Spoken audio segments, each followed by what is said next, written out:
Revenge Diaries with I Am. I never thought betrayal could sound so calm. Like someone saying good morning while stabbing you in the back. My name is Ethan Cole, co-founder of a digital marketing startup called Novareach. 3 years ago it was just a dream. A desk in my apartment, a cheap laptop, and too much caffeine. Then she came along, Lena Rivera, my best friend, my business partner. And for a while the person I trusted most. We met in college, two ambitious nobodies with the same goal. To build something that mattered. Lena was brilliant, charismatic. She could talk her way into any room, convince investors who wouldn't even look my way. I was the quiet one, the strategist, the coder, the one who stayed up till 3 a.m. while she charmed clients over dinner.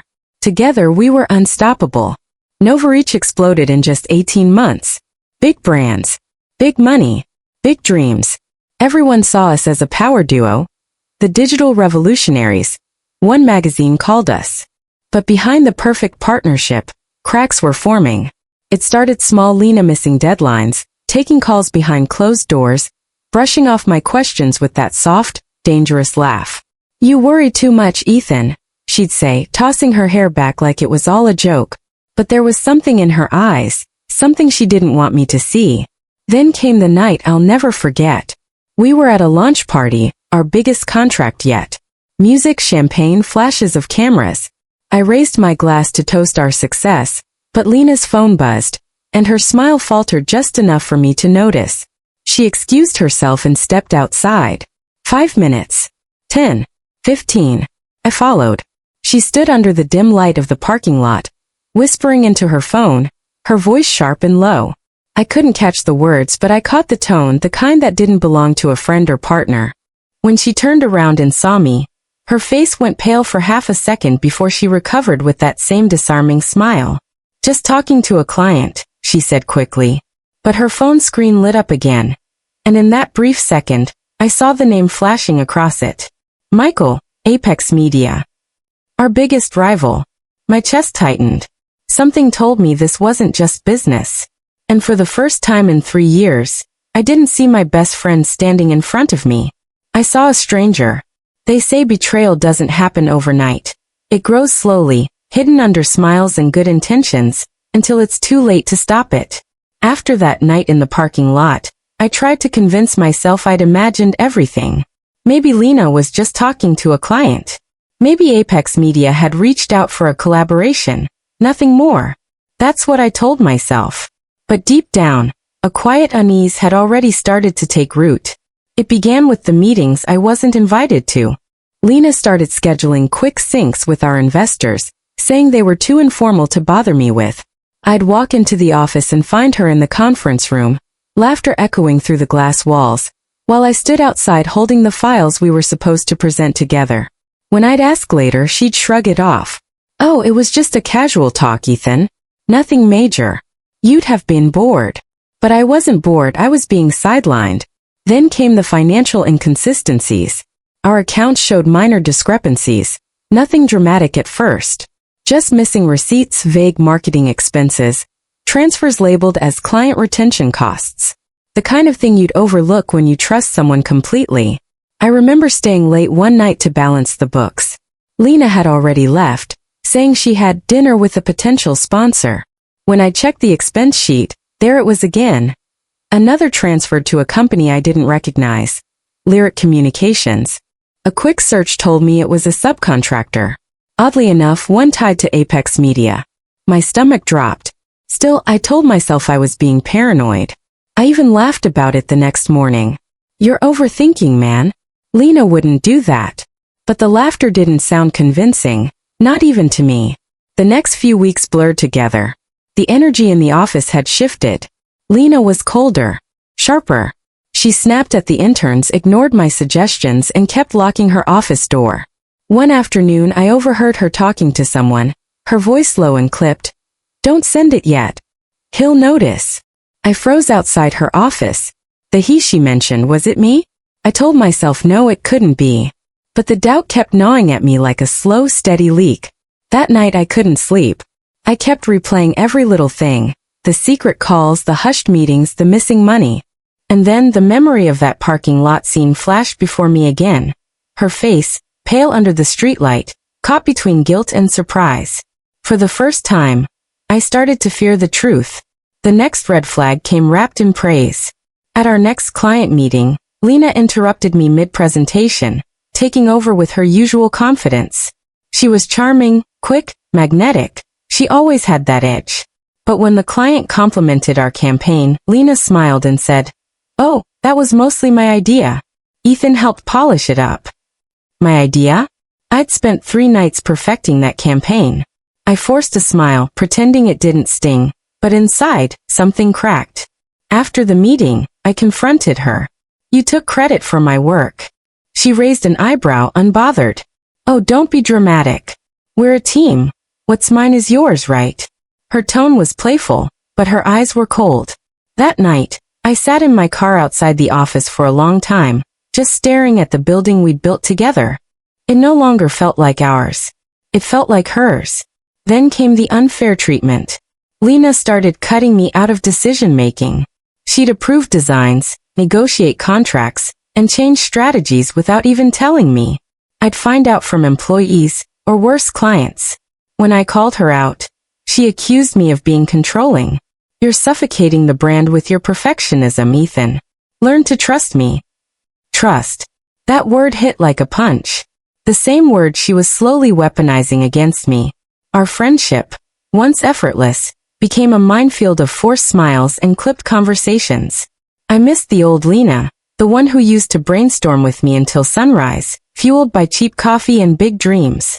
Now I barely recognized her. The breaking point came one Friday evening. We were reviewing a client proposal when her phone buzzed. She glanced at it and quickly flipped it face down, but not before I saw a single name flash across the screen again. Michael, Apex Media. My blood ran cold. "Still in touch with Apex?" I asked, trying to sound casual. She froze for a fraction of a second. "It's nothing work-related.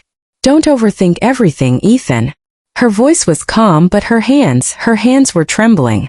That was when I knew something was seriously wrong. That night I stayed late again, waiting until the office was empty. I opened her desk drawer, the one she always kept locked. Inside were printed proposals, financial drafts, and a non-disclosure agreement with the Apex Media logo. My breath caught. There was no more denying it now. The red flags weren't just signs. They were warnings I had ignored for far too long. And as I stared at that logo under the dim office light, one thought burned through my mind. She's not just betraying me. She's selling everything we built. It's strange how silence can feel heavier than sound. That night, as I stared at the Apex Media logo on the NDA inside Lena's drawer, the office around me seemed to hold its breath. The hum of computers, the flicker of fluorescent lights, everything faded. It was just me, that piece of paper, and the truth I never wanted to face.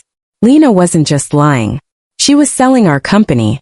I sat there for what felt like hours, the weight of it pressing against my chest. The NDA outlined a deal between Apex Media and a partner representative, Lena Rivera. It mentioned a full acquisition of Novarich's intellectual property, marketing database, and client lists. Everything we had built from scratch. My name wasn't mentioned anywhere. She'd been negotiating behind my back for months, preparing to hand over the company we co-founded, my dream, to our biggest rival. The next morning I confronted her. She walked in late, sunglasses on, coffee in hand, humming like it was just another normal day. My hands were shaking, but my voice was steady. "We need to talk." She looked up, mildly annoyed. "About what?" I tossed the NDA across her desk. The papers scattered like white knives between us. "About this." For a moment she didn't move. Her eyes scanned the pages, and I caught the faintest flicker of panic. Gone almost instantly, replaced by that calm, confident mask I'd come to hate. "You went through my things?" she asked quietly. "You were selling the company, Lena." "Our company," she corrected, voice cold. "And yes, I was. Because it's dying, Ethan." Her words hit like a slap. "Dying? We're profitable, we're growing." "On paper maybe," she cut in. "But you and I both know you're dragging it down. You obsess over code, over details, while I'm the one keeping the business alive.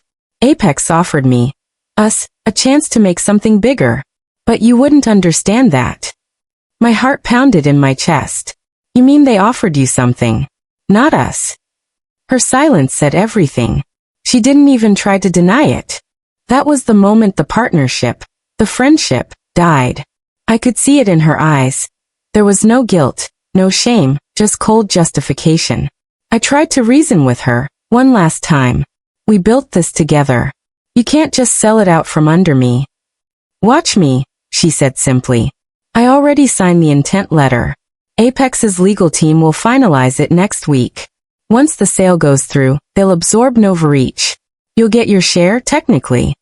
Technically. The word stung like acid. You're unbelievable, I whispered. You used me. Don't be so dramatic. I needed you. You're the worker. I'm the face. That's how it's always been. My jaw clenched. The woman standing before me wasn't the Lena I knew. This wasn't the girl who once stayed up all night designing our first logo, or who brought me soup when I was too sick to code. That Lena was gone. Replaced by someone hungry for power and blinded by greed. You could have told me, I said, voice cracking. And you would have said no, she replied. Which is exactly why I didn't. I left the office before I did something I'd regret. Outside, the city buzzed like nothing had happened. Cars honked. People laughed. Life went on, but mine had just imploded. I sat in my car, gripping the steering wheel so hard my knuckles turned white. My vision blurred as anger and disbelief twisted inside me. Every memory, every late night, every shared victory. All of it had been a lie. I punched the dashboard once hard. The sound echoed in the silence. How could she? How could someone you trusted with your dream, your life, destroy it for a paycheck? I felt something inside me snap.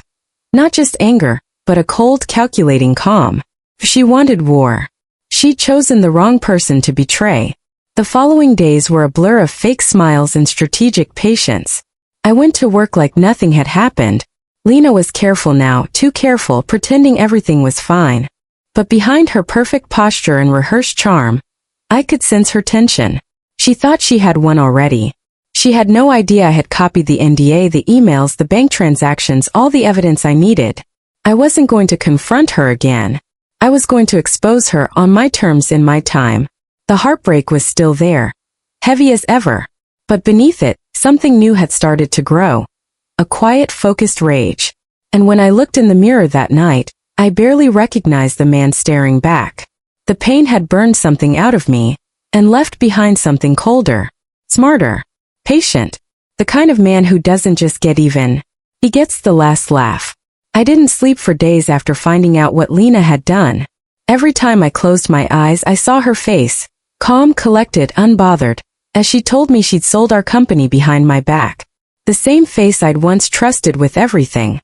I kept asking myself why. Why wasn't I enough? Why wasn't our success enough? But the truth was simpler. It wasn't about me. It was about power. And she thought she had all of it. The first few days felt like hell. I'd show up to the office, pretending everything was normal, while inside I was breaking apart. Lena strutted around like a queen, smiling at everyone, pretending nothing had changed. I could barely look at her without feeling my blood boil. But I couldn't afford to lose control. Not yet. I realized that if I wanted to save Novareach, or even my sanity, I needed to stop reacting and start thinking. That was when something shifted. It happened on a quiet Thursday evening. Everyone had gone home, and I was sitting alone in the dim light of my office, staring at the company logo on the wall, Novareach. The same logo we'd designed on her living room floor years ago, laughing and dreaming like idiots who believed the world was ours. For a moment, I almost broke again. My hand trembled as I reached for the framed photo on my desk, the two of us at our first product launch. We were younger, hungrier, unstoppable. But then, I noticed something I'd never paid attention to before. In the photo, Lena was standing slightly in front of me, her hand resting on my shoulder, that confident grin lighting up her face, the face of someone already used to being in the spotlight. I was behind her, smiling but faintly. Supportive. Proud. That image told the whole story. She'd been ahead of me since the beginning, not because she was smarter or more talented, but because I'd let her be. I was the one who worked in the shadows, building everything while she shined under the lights. And that's when it hit me, the realization that burned away every trace of weakness left in me. She betrayed me because she thought I was too soft to fight back. That night became my turning point. I stopped being the quiet, loyal partner. I stopped being the dreamer who thought hard work alone could win. I became the strategist, the hunter. If Lena wanted to play dirty, I would learn her game and beat her at it. But not with rage. With precision. The first step was simple. I started watching. I studied her every move, her calls, her calendar, her late-night meetings. I noticed how she avoided eye contact whenever Apex was mentioned. I caught her sending encrypted files through private email accounts. Every clue was a breadcrumb, leading me closer to the full picture. And all the while I smiled back at her, calm, polite, cooperative. Let her think she'd won. A week later I got my trigger moment, the spark that turned quiet resolve into a full-blown plan. We were in a board meeting with investors discussing a new campaign. Lena was glowing as always, charming the room. Then one of the board members asked a simple question. So who designed the algorithm behind the new client system? Brilliant work. Before I could open my mouth, Lena smiled sweetly. That was my concept. Ethan just implemented it. Just implemented it. That phrase, those 3 little words, burned through me like fire. I'd spent 6 months developing that algorithm. It was my blood, sweat, and genius in code form. And she'd stolen it in front of everyone. Something inside me snapped. But instead of exploding, I just smiled. That was the exact moment I made my decision. If she wanted to erase me, I'd give her something she could never erase. That night, I stayed at the office long after everyone left. My fingers flew across the keyboard as I backed up every confidential file, every project, every contract. I encrypted the systems under new security layers, invisible to anyone but me. Lena wanted to sell Novareach? Fine. But she was going to sell a hollow shell, while I walked away with its beating heart. Every keystroke felt like therapy. Every click like reclaiming a piece of myself she'd tried to steal. By sunrise, I had everything I needed. Proof of her betrayal, evidence of financial manipulation, and full backups of our software. For the first time in weeks, I smiled, a real smile. Not because I was over the betrayal, but because I'd finally accepted what I needed to do. She took my trust. She took my company. But I still had one thing she'd never see coming: me. When I walked into the office that morning, Lena looked up and flashed her usual smug grin. "You look better," she said lightly. "Finally getting some sleep?" I smiled back. "Yeah," I said. "Actually, I am." She laughed, not realizing she was already standing in the shadow of her own downfall. Because from that day forward, I wasn't her partner anymore. I was her reckoning.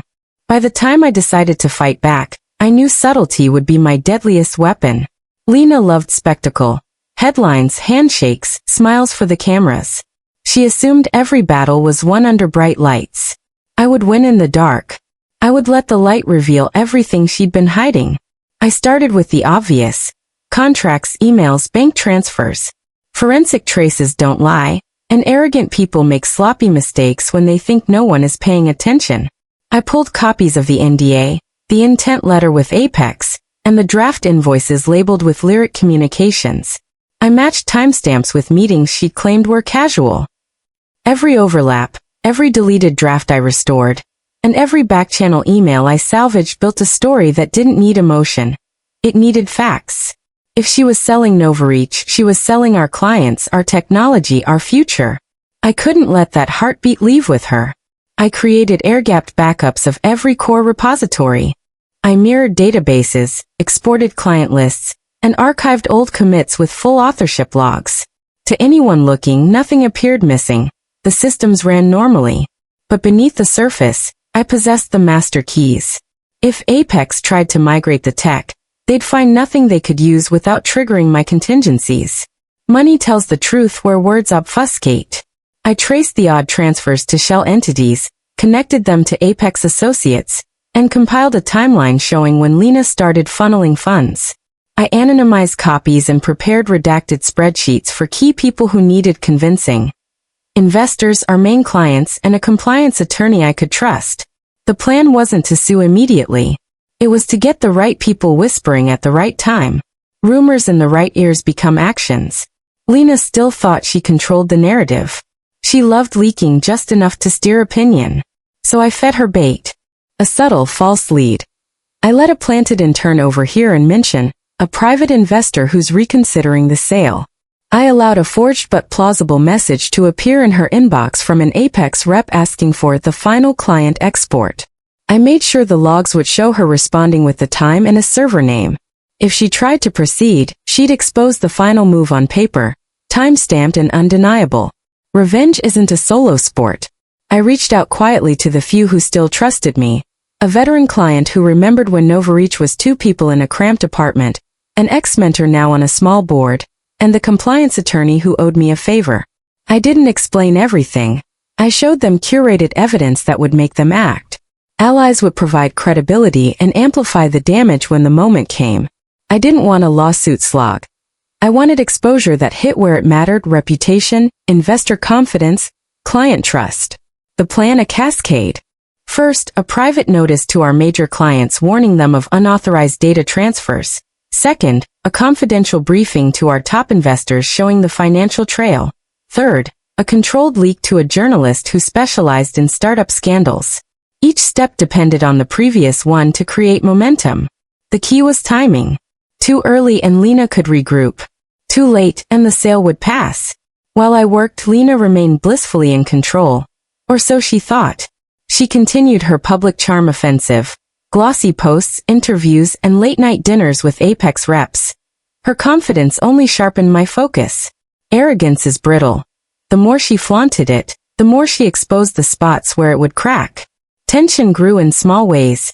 She started double-checking contracts, asked the legal team for rush signatures, and scheduled an urgent closing meeting with Apex next Thursday. The date set everything in motion. I watched the calendar like a man counting heartbeats. Every quiet night in the office was a rehearsal. I rehearsed comm statements, printed evidence packages, and prepared contingency backups. I choreographed the cascade so that when the first domino fell, the others would topple faster than she could spin a story. There was one thing I couldn't predict: how she'd react when the light finally hit her.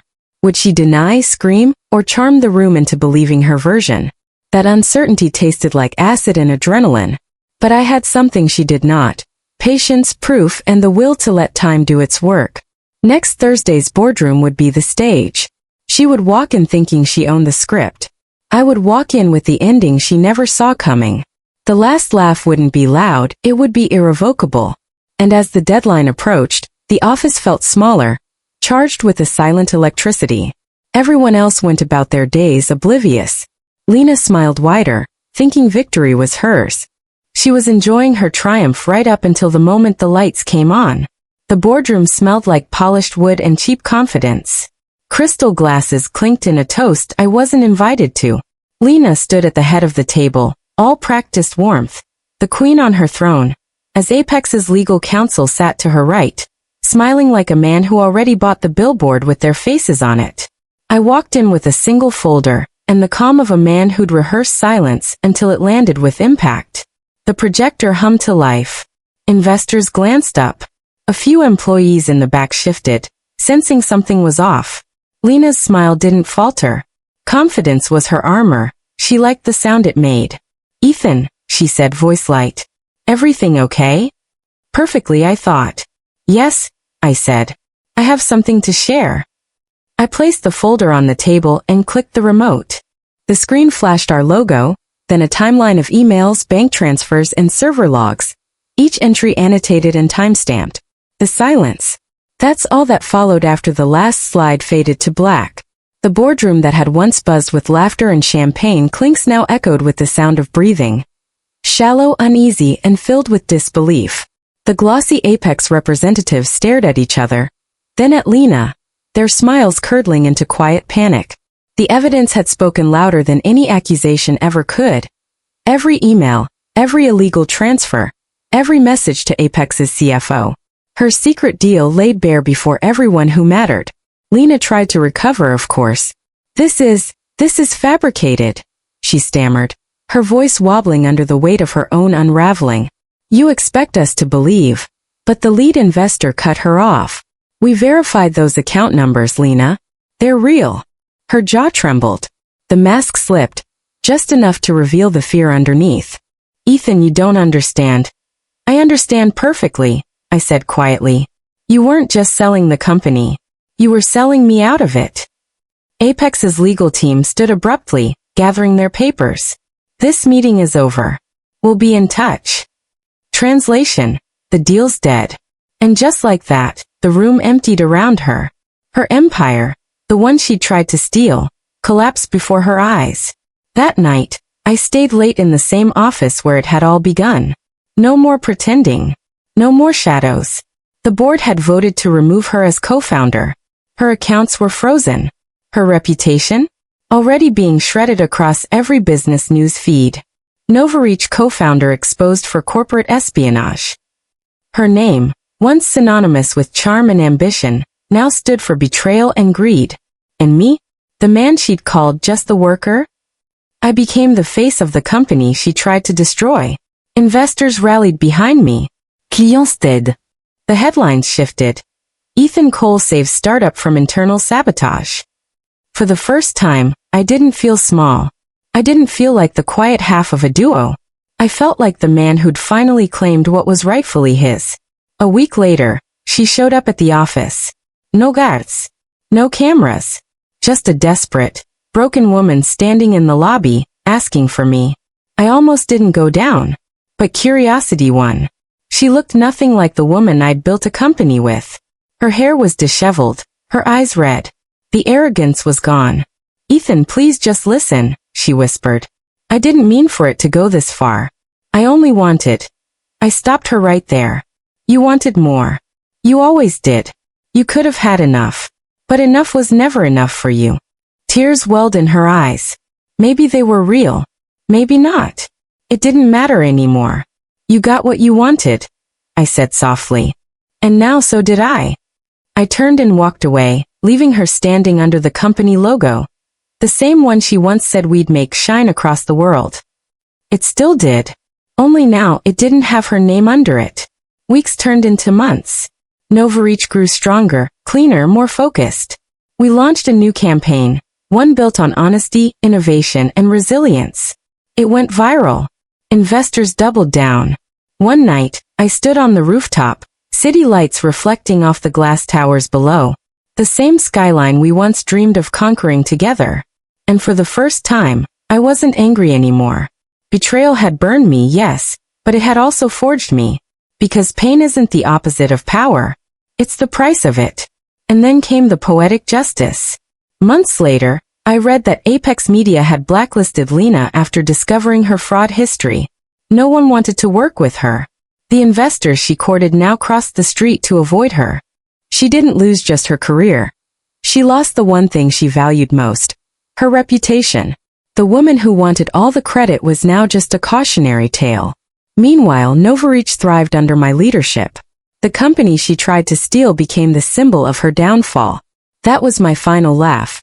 Not the loud mocking kind, but the silent satisfying kind that comes when justice doesn't need to be shouted.